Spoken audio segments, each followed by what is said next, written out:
우리 사람이 살아가면서 예수를 믿든 안 믿든 혀를 통제할 수 있다는 것은 얼마나 큰 복인지 모릅니다. 게다가 내가 예수를 믿었지만 아직까지 이 성격이 아집과 이 고집들로 묶여 있다면 어떻게 다스릴 것인가? 굉장히 큰 고민이죠. 혹자는 성령 충만하면 된다, 은혜 받으면 된다, 그런 식으로 이제 말하는데 그게 도대체 이제 뭐란 말인가 하는 의문이 들게 되죠. 흩어진 이 나그네들의 모임, 내가 예수님을 잘 믿겠다고 그 있는 공동체 안에서 나 예수 믿겠습니다 고백하며 따로 독립하여서 그들이 핍박과 환난 가운데 피하여 모인 공동체, 얼마나 순수합니까? 얼마나 순결합니까? 예수를 믿는데 열심 내는 것 누구보다도 있었던 사람들이 모여있는 공동체였습니다. 그런데도 거기 안에는 말로 상처를 주며 또한 이 성격 때문에 다툼과 시기와 이 분쟁이 있었던 것을 알 수 있죠. 야고보는 그 해결책을 어떻게 말을 하는가? 자, 18절에 우리가 보았듯이 우리의 출생은 어떻게 된다고요? 하나님 뜻으로 진리의 말씀으로 잉태되어서 누구를 낳아요? 우리를 낳게 됩니다. 그러니 우리의 이 뼛속 깊숙이까지 그 DNA는 뭐란 말이죠? 심겨진 이 말씀이라는 뜻입니다. 예수 믿는 사람은 마치 씨앗이 흙에 딱 들어가서 생명을 잉태하고 가지를 내고 싹을 내고 열매를 내는 것처럼 그 뿌리가 바로 말씀으로 시작한 사람이라는 거예요. 그래서 우리가 믿음이 일으켜지는 단초가 되는 것도 복음 설교 말씀이 되고요, 또 우리가 신앙이 자라는 것도 말씀이라는 이 자양분을 통해서 자라가게 되어 있습니다. 자, 19절, 그러면 우리가 말씀으로 심겨진 그리고 태어난 사람이라면 구원의 영역에 있어서 가장 먼저 나타날 게 무엇인가? 흥미롭게도 이제 말의 문제를 다룹니다. 나중에 이제 야고보서 3장에 가면 더 강력하고 역동적으로 다룰 텐데요, 야고보는 매우 구체적인 지침으로 듣고 말하는 문제를 말해요. 자, 19절을 보니까 내 형제들아 너희가 알지니 듣기는 속히 하고 말하기는 더디하며 성내기도 더디하라. 거듭난 신자는 이 심령 속에서 나오는 이 말씀을 듣는 것에 귀를 기울이라는 거죠. 이 죄를 짓는데 또는 헛된 소리를 하고 격동하는 소리 또는 탐욕과 분노를 자극하는 소리에 대해서는 미련할 만큼 반응이 느려지고 하나님의 깨끗하고 의로우신 말씀에는 속히 반응하고 들으라는 말이에요. 누가 나를 비판하더라도 그 비판에 대하여 변명하고 방어하기 전에 하나님 앞에 가지고 나서 오늘 이 나에게 어떠한 이 지적들과 고침들이 있는지를 한번 그분 앞에 드러내어 보라는 거죠. 자, 이 근거 없는 비난이면 개의치 않고 이제 가던 길을 가라 하는 말인데요, 이 담임 목사로서도 이 정답은 이렇게 여러분이 말할 수 있지만 쉽지 않은 거죠. 자, 그러면 오늘 내가 결론적으로 성내기를 더디하고 말하는 이 실수에서 우리가 적게 하려면 어떻게 되는가? 무언가 이렇게 극기훈련을 하고 뭔가 특별한 성령 충만이라든지 우리가 생각하고 있는 은혜라고 있는 그런 어떤 신비한 힘의 능력에 의해서 제어되는 그런 의미를 말하고 있는가? 자, 오늘 이 야고보는 계속해서 우리의 태생에 대해서 다룬 이유가 있습니다. 말씀으로 태어났고 말씀이 우리 가운데 심겨져 있다, 이걸 잊지 말라는 거예요. 그러면 너희는 듣기를 속히 하라, 이 말의 의미는 첫 번째 뭘까요? 먼저 내가 하나님 말씀을 듣는 데에 지체 없이 듣고 즉각적으로 순종하고 아주 민첩하게 하나님 말씀에 귀를 기울이라는 거죠.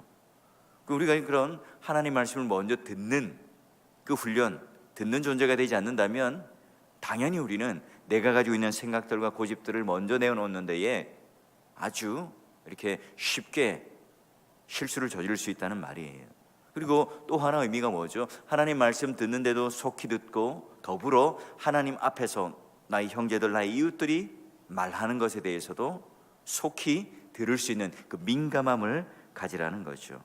여기 말하는 것은 단순하게 사람들과의 관계 속에서 윤리말을 말하는 게 아니에요. 다시 한번 말하면 야고보서 1장에서 쭉 끌어오듯이 우리가 두 마음으로 나뉘고 시험이 들고 이런 성내기까지 하는 여러 가지 분쟁과 갈등이 있는 이 문제의 가장 중요한 근원이 뭐냐? 너는 말씀의 사람이고 너의 심령 속에는 말씀이 심겨 있으니까 그 말씀을 듣는 것에부터 빨리 지체하지 않고 민첩하게 들을 수 있는, 이 듣는다는 말은 그냥 귀로만 듣는다는 게 아니죠. 그대로 순종할 수 있는 자가 되어야 된다. 이게 한번 첫 번째의 의미가 되고요. 더불어 그러면 우리가 이웃들과의 관계 속에서도 하나님 앞에서 내가 이 들었던 말씀, 속히 듣는 말씀처럼 내 이웃들이 나에게 대하여 하는 말, 그리고 또 우리 주위에 있는 이 말들을 속히 또한 듣는 자세가 필요하다는 거죠. 자, 그러면 듣는다는 것, 듣고 끝나는 게 아니겠죠. 즉각적인 순종, 이 아브라함이 바로 아침 일찍 일어나 하나님 말씀을 순종하고 모리아 산까지 아들 이삭을 데리고 간 것처럼 하나님 앞에 내가 듣는다 하는 것은요, 듣고 그냥 묻어두고 또 지체하고 또 가만히 있는 게 아니라, 들음이라고 하는 것은 그대로 행하는 거죠. 야, 너 인사 잘해야 돼. 너 경례 잘해. 군대에서도요, 경례라고 하는 것은 딱 이렇게 바른 자세로, 시선은 15도로, 손은 눈썹 끝에 딱 올리는 거야. 예, 굉장히 반복적으로 배웠습니다. 신병이 딱 있는데 사단장이 딱 지나갑니다. 그런데요, 경례를 안 해요. 예, 그래서 대대장이 묻죠. 야, 너는 왜 경례를 안 하니? 경례 몰라? 아는데요. 예, 딱 해서 한번 해봐. 열심히 잘합니다. 너 왜 안 하니? 이거 안 하면 모르는 거죠. 마찬가지입니다. 오늘 하나님께서 이 야고보를 통해서 너희들 들었던 이 말씀을 속히 듣고 그걸 행하지 않으면 이게 듣지 않는 거라는 말이에요.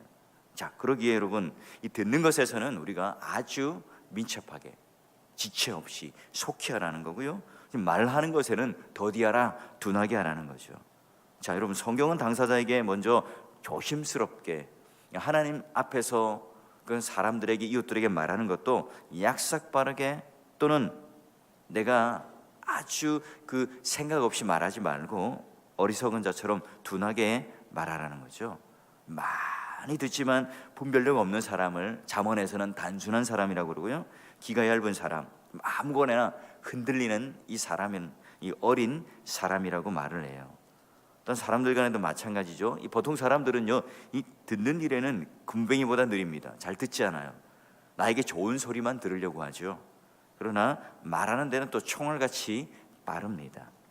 들어도요, 매우 고집스러워서 듣는다고 하지만, 들었다고 하지만 변하지 않고 또한 움직이지 않아요. 남이 말하는 모든 것들도 자기 중심적인 것에서 해석해내기가 다반사입니다. 자, 그러면 우리는 어떻게 그러면 반응하느냐? 말할 때 얼마나 우리는 급하게 말하는지, 상대방이 말하기도 전에, 끝나기도 전에 도중에 가로채기가 바빠요. 그리고 막 서로 쉽게 흥분하게 되는 원인이 되고, 격동하게 되고, 또 이걸 통해서 서로 화를 내고 성내고 또 범죄하기 쉽다는 겁니다. 말이 급하고 격하면 결국은 이 분노가 이 자극이 되죠. 상대방의 경로, 상대방의 화를 돋을 뿐만 아니라 자신도 이 화로 인해서 삼켜진다는 거죠. 그런 관계가 깨어진다는 거예요. 공동체가 파괴된다는 겁니다. 화평과 의를 이루는데 그 문제와 직결되죠. 야고보가 바로 이 흩어진 교회들 안에 그 문제를 지적하고 있습니다. 서로 판단하고, 왜냐하면 잘 믿는다고 모였던 사람들 아니겠어요? 이 조그마한 실수, 조그마한 허물, 조그마한 약점도 더 크게 보였겠죠. 그러니 그들이 서로 말하자면 지적해주고 정죄하고 이 일에 대해서 좀 더 남들보다 열심히 했을 수 있습니다. 더 잘 보였겠죠. 그러다 보니까 서로 다투기도 하고 법정까지 가게 되는 그런 일까지 벌였던 것이죠. 서로가 생각을 하고 하나님 말씀 가운데 제어되어서 모욕 주는 방식이나 잘못을 지적하는 그 이유와 목적 자체가 다 뭐라고요? 그 잘못을 돌이켜 형제가 사랑 안에서 하나가 되는 게 목적이라는 거죠. 그런 목적이 확실하지 않다면 그 모든 것들은 바로 정죄가 되고 상처가 될 수 있다는 겁니다. 그러니 여러분, 항상 우리는 내가 먼저 무엇을 듣고 있는지를 주의해야 되겠죠. 우리 인생 가운데 참된 그 하나님 말씀이 계속해서 내 안에 쌓이고 들어오고 지배하고, 여러분, 나와 함께 할 때 어떻게 됩니까? 바로 그 말씀이 나에게 흘러나오겠죠. 모든 선한 것과 더불어 하나님께 주는 이 평강, 그 마음에 말씀이 심긴 이 성도는요, 말하는 데에 바로 그런 온유한 자로서 나아가게 되겠습니다. 그럼 우리는 왜 결과적으로 말하는 것은 속히 듣고 말하는 것은 더디 해야 되는가? 20절에 이어서 나오는 것이 성내는 것, 이걸 하지 않고 하나님의 의를 이루기 위해서죠. 반대로 말하면. 그래서 여러분, 오늘 하나님께서 우리에게 야고보의 깊은 관심을 보여주셔서 하시는 의도가 뭐냐면 바로 하나님 말씀을 잘 듣고 아주 신중하게 기도하고 그 말씀을 잘 분별하여서 전하고 더불어 성을 내지 않는 것 자체가 뭐예요? 하나님의 의를 이루기 위해서라는. 하나님의 의라고 하는 것은 구약적인 의미로서는 하나님의 속성, 하나님의 성품을 말하겠죠. 또 누군가가 나에게 옳다고 인정하는 그 행위를 통해서 하나님의 성품이 드러나는 것이 바로 하나님의 의예요. 신약적인 의미로 바울은 하나님의 의를 뭐라고 말하죠? 복음, 예수 그리스도가 나타나시는 복음을 바로 하나님의 의라고 말하죠. 이 제자들의 의, 바리새인들의 의, 이걸 비교하면서 예수님께서는 말씀하셨죠. 그들의 가르침, 그들의 깨달음은 다르지만 그들이 하고 있는 행위적인 의, 이거 너희들보다 낫다. 그 열매는 의로움이다 하는 것처럼 뭐예요? 오늘 너희들이 바로 그런 하나님의 의라고 하는 하나님의 성품과 인격을 가졌다면, 예수 그리스도의 복음을 가졌다면 그에 합당한 열매가 얼마나 있는가 한번 돌아보라 하는 의미겠죠. 그렇다면 여러분, 이 야고보서도 어떤 의미일까요? 바로 똑같은 의미죠. 하나님의 의라고 하는 성품과 인격, 그 말씀이 오늘 내 가운데 드러나도록, 그리고 그 하나님의 의라고 하는 이 주권적인 의지와 섭리와 구원, 이것뿐만 아니라 내 삶 속에서 하나님의 그런 도덕적인 요구, 형제들과 함께 서로 상처 주지 않고 그 하나님의 속성과 인격과 성품이 그대로 드러나와서 그들과 함께 관계에 대하여 아무런 흠과 또는 서로의 관계에 깨어짐이 없이 온유함으로 서로 받아줄 수 있는가? 그게 바로 하나님의 의를 이루기 위해서다는 거예요. 그럼 거꾸로 한번 생각해 보죠. 우리가 온유해질 수 있고 성을 내지 않고 하나님의 의를 이룰 수 있는 건 뭐란 말이죠? 뭔가 신비한 능력에 내가 도덕적인 결심을 가지고 내가 이제부터는 화를 내지 않아야지, 이게 아니라 난 말씀의 사람이구나, 내 DNA는 말씀이야. 그러면 나는 매일매일, 왜 우리가 큐티예요? 큐티 열심히 해야 직분을 얻을 수 있으니까, 말씀을 열심히 묵상해야 내가 복을 받을 수 있으니까. 그게 아니라 우리는 태생 자체가, DNA 자체가 말씀의 사람이기 때문에 말씀으로부터 시작했고 지금도 여전히 내가 매일매일, 여러분 이 새벽 기도라고 하는 것, 이거 이 안 믿는 사람의 입장에서는 중노동이죠. 새벽같이 일어나서 이렇게 나온다는 것. 그러나 여러분, 내가 말씀의 사람일 때, 내 DNA가 말씀일 때요, 오늘 내가 하루도 이 말씀을 듣지 않고 묵상하지 않고 그 말씀이 내 심령 속에 계속해서 공급되지 않으면, 그 영적인 힘, 그 능력을 내가 공급하지 않으면 하루도 살지 못한다. 여러분, 이 마음을 가지고 있는 사람에게는요, 새벽이 여러분 노동이 아니라 이 즐거운 시간이죠. 오늘 하나님께서는 또 어떤 하나님의 의와 뜻을 주셔서 내가 하루를 살아갈 수 있는 힘과 능력을 공급받을 수 있을까? 여러분, 이 마음을 가지고 나오는 겁니다. 자, 그러면 여러분 21절, 22절, 이제 21절을 보게 되면 이 결론적으로 이렇게 해요. 더러운 것과 넘치는 악을 내어버리고 너희 영혼이 어떻게 해요? 바로 구원할 바 마음에 심겨진 말씀을 온유함으로 받을 수 있게 된다는 거죠. 이게 선순환적이죠. 오늘 우리가 이 더러운 것과 넘치는 악을 내어버릴 수 있는 게 뭡니까? 낙엽이 똑 떨어지고 새순을 딱 밀어내는 것처럼 오늘 우리 안에 말씀이 가득 차면요, 이 더러운 것들, 악한 것들이 나가겠죠. 오늘 내 마음속에 무엇이 차 있는가에 따라서 그런 것들이 비집고 들어올 공간이 없는 거예요. 그럼 여러분, 오늘 하나님의 뜻을 근본적으로 이루지 못하고 내가 화를 잘 내고 온유함이 없다면 오늘 내 마음속에 뭐가 있다고요? 더러운 것과 악이 넘치기 때문에 그렇고요. 오늘 그것이 넘치는 이유가 뭡니까? 말씀이 내 안에 차고 넘치고 충만히 없기 때문에 그런 거다, 야고보는 지적을 합니다. 그렇죠. 우리는 어떤 일에 유혹이 되고 정력이 나에게 이렇게 밀려오면 우리는 조급해집니다. 자신의 이기적인 욕망과 탐욕스러운 태도 때문에 시야가 굉장히 좁아지게 되죠. 다른 사람의 잘못에 대해서는 조금이라도 참을 수 없는 분노를 드러냅니다. 자신에 대한 해결되지 않는 죄책감, 하나님의 의를 이루지 못하는 이 분노, 심판에 대한 이 두려움들이 계속해서 내 마음속에 도사리고 있는 겁니다.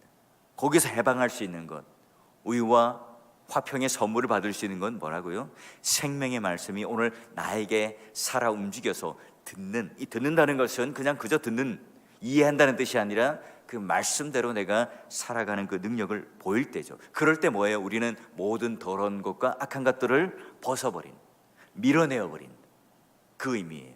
깜깜한 밤입니다. 깜깜한 어두운 방 안에 있습니다. 이 어둠을 몰아낼 수 있는 건 뭐지요? 빗자루로 열심히 쓸어볼까요? 어둠을 손으로 막 저어볼까요? 어둠이 물러가나요? 아니죠. 조그만 촛불 하나 탁 켜면 없어집니다. 오늘 내 마음속에 빛 대신 하나님 말씀이 탁 하고 켜지면요, 그런 것들이 쫙 하고 물러가죠. 유혹 앞에서, 죄 앞에서. 오늘 내가 분명한 하나님 앞에 그 말씀이 내 속에 살아 넘친다면 안 되지, 아니야, 이건 거절하고 그 유혹을 이겨 나갈 수 있는 거예요. 그래서 오늘 야고보 사도 바울은요, 이런 것들을 벗어버린다, 내어버린다는 표현을 쓰는 거예요. 자, 우리 여성분들 어떻습니까? 집에 가면 농안에 옷이 가득합니까? 예. 근데 우리는 항상 입을 옷이 없다고 그래요. 왜 그렇죠? 여러분, 또한 이 작은 옷들, 뭐 예전에 내가 이렇게 좀 날씬했을 때 입었던 그 옷, 이제 조금 내가 몸이 불어서 못 입는다면 어때요? 쉽게 못 버리죠. 난 예전으로 돌아갈 것이다. 여기 과거의 옷들은 어때요? 지금 내가 입고 있는 이 옷 어떻게 하면 벗을 수 있죠? 좋은 옷이 있으면 당연히 그 옷을 벗고, 예, 좋은 옷을 입겠죠. 마찬가지예요. 구습, 옛날의 악습, 이 죄라고 하는 이 나쁜 옷, 남루한 옷, 이걸 어떻게 해요? 벗어버리려면 새 옷이 있어야 돼요. 그 새 옷이 뭡니까? 바로 예수 그리스도께서 십자가를 지시고 우리에게 주신 의의 옷, 생명의 옷. 그걸요, 사도 바울은 새롭게 옷을 입다 이렇게 표현을 하고요, 야고보서는 어떻게 표현합니까? 너희 마음속에 심겨진 말씀이 있다, 이 표현을 하는 거예요. 의의 옷을 입다, 이 표현과 너희 마음속에 심겨진 말씀을 온유함으로 받으라, 이 표현이 각각 다르게 구원에 대하여 풍성한 그 은혜를 다르게 우리에게 말하고 있는 거예요.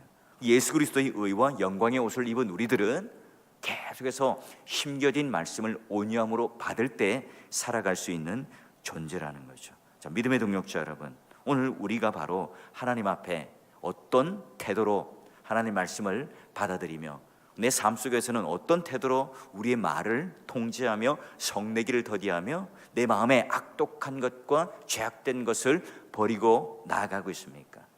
여러분, 다시 한번 하나님 앞에 우리가 말씀의 존재라는 사실을 꼭 기억하시고, 세상에는 이 썩지 않을 씨앗을 가진 존재라는 사실을 꼭 기억하셔서 하나님께서 오늘 우리 두 마음 가운데 갈라져 있는 것, 시험 가운데 있는 것, 서로가 격동하고 성내고 지적하고 분내고 하는 이걸 통해서 관계가 자꾸 깨어지고 분열되고 있는 이 사실 속에 야고보는 아주 명쾌하게 너희들 세상에 그런 존재들이 아니야, 말씀으로, 진리의 말씀으로 너희들 나았다. 그게 바로 예수를 믿는 거야. 바로 그 진리의 말씀을 낳았기 때문에 그 DNA, 진리의 말씀 DNA 잊지 말고 오늘 너희 심령 속에 심겨져 있는, 이미 심겨져 있는 이 말씀에 귀를 기울여봐. 속히 귀를 기울여봐.